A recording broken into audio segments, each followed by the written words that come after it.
Voittajajoukkue TV-ohjelman karsintoihin on kuukausi aikaa. Timo Nenonen Kouvolasta. Miten menee? No, ihan olosuhteellisen nähdään ihan hyvin. Mitä tapahtuu?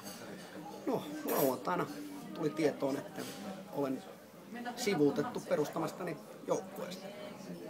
Siis miksi? No, siellä viitattiin joku terveydellisiin syihin ja kaikki.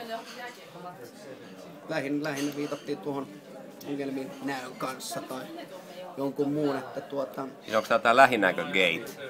No, sitä en nyt mene niin syvemmälle tähän, mutta liittyen näköön kuitenkin.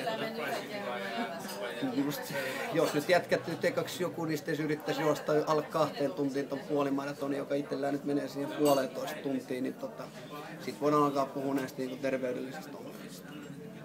Oliko tämä sun ex-joukkueen yhteinen päätös vai jonkun yksittäisen ihmisen omavaltainen valinta? Tuntuu vähän siltä, että henkilö löytyy yhteen ja samaan. Jani pronssiveistos, suurosyy.